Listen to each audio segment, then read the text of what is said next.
Bismillahirrahmanirrahim. Assalamualaikum warahmatullahi wabarakatuh. Selamat pagi anak-anak. Pagi hari ini kita akan belajar fikih. Nah, kita akan melanjutkan materi kita minggu lalu, yaitu mandi wajib setelah ihtilam atau mimpi basah dan haid. Oke anak-anak, kita review sedikit materi pekan lalu dulu ya, supaya anak-anak bisa lebih mudah memahami apa itu mandi wajib setelah ihtilam dan juga haid. Jadi anak-anak, yang pertama kita akan membahas tentang hadas. Hadas adalah keadaan tidak suci pada diri seorang muslim yang menyebabkan ia tidak boleh Tidak boleh sholat, tidak boleh berpuasa, tidak boleh melakukan tawaf. Nah, hadas ini ada dua macam. Yang pertama, hadas kecil, dan yang kedua adalah hadas besar. Hadas kecil itu adalah hadas yang cara bersucinya itu cukup dengan berwudu. Jadi dengan berwudu saja maka hadas itu akan hilang dan kita boleh melakukan sholat. Contoh dari hadas kecil itu apa saja, Bu? Contohnya adalah ketika kita buang air besar, ketika kita buang air kecil, ketika kita kentut. Nah, itu cukup cara bersucinya adalah dengan berwudu. Sedangkan hadas besar itu adalah hadas yang cara bersucinya itu harus dengan mandi wajib. Apa saja contoh dari hadas besar? Yaitu ada haid bagi perempuan, ada ihtilam atau mimpi basah bagi laki-laki, dan juga nifas atau darah dari ibu yang telah melahirkan. Nah, materi kita yaitu mandi wajib setelah haid dan juga ihtilam. Ya, jadi setelah haid maupun ihtilam itu wajib hukumnya seseorang untuk mandi wajib atau mandi besar, sehingga dirinya akan bersuci lagi, akan bisa melakukan sholat, akan bisa melakukan puasa lagi. Seperti itu ya anak-anak. Nah, mandi wajib itu harus memenuhi rukun supaya mandi wajibnya itu sah. Ada berapa rukunnya? Ada 2. Yang pertama, niat. Baik itu di dalam hati maupun diucapkan. Niat itu adalah hal yang paling utama. Ada hadis bahwasanya innamal a'malu binniyat. Seseorang itu tergantung pada niatnya. Jadi kalau niat kita baik, niat kita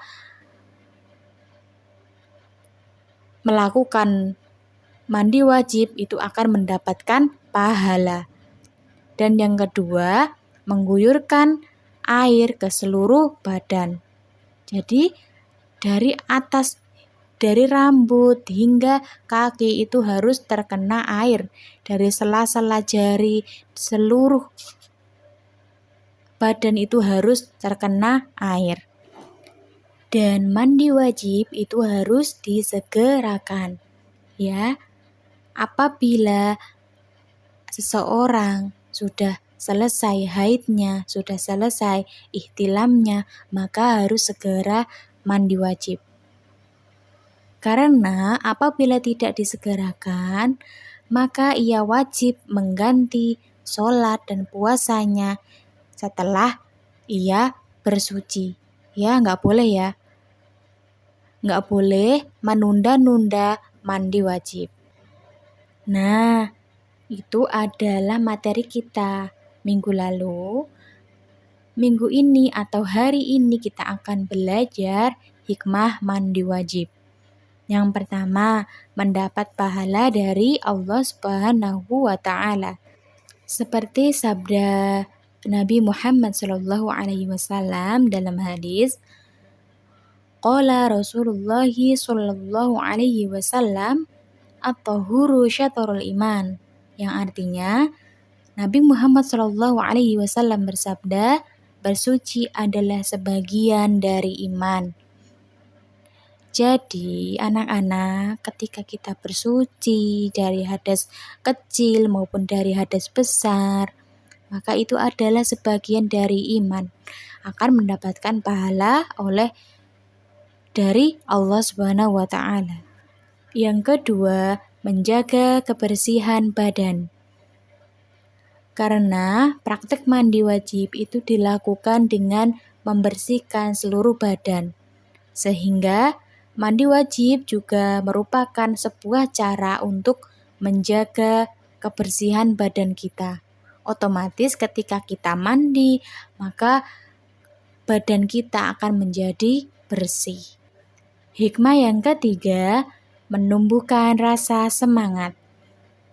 Ketika badan yang kotor itu akan cenderung membuat kita menjadi letih, menjadi lesu. Maka dengan mandi itu akan membuat badan terasa segar sehingga dapat menghilangkan rasa lemah, rasa letih, dan rasa lesu. Sehingga akan menumbuhkan rasa semangat. Semangat menjalani aktivitas, semangat beribadah. Selanjutnya, hikmah yang keempat, meningkatkan kepercayaan diri. Jika badan kita sudah bersih dari hadas kecil dan juga hadas besar, maka kita akan percaya diri dalam melaksanakan ibadah maupun kegiatan sehari-hari. Ya, otomatis ketika kita beribadah kepada Allah Subhanahu wa taala, kita harus bersuci. Kita harus terbebas dari hadas kecil maupun hadas besar. Jadi kita harus percaya diri bahwa diri kita ini adalah suci, tidak najis. Selanjutnya, yang kelima itu adalah memberi rasa nyaman kepada orang lain. Ketika badan kita bersih, maka orang lain akan nyaman, akan senang berada di dekat kita. Oke, anak-anak, jadi begitulah hikmah dari mandi wajib. Ya, jadi mandi wajib itu adalah wajib hukumnya bagi seseorang yang telah selesai dari hadas besar, yaitu haid, ihtilam, maupun nifas. Oke? Mungkin itu dulu ya anak-anak pelajaran kita pada pagi hari ini. Tetap semangat belajar di rumah. Wassalamualaikum warahmatullahi wabarakatuh.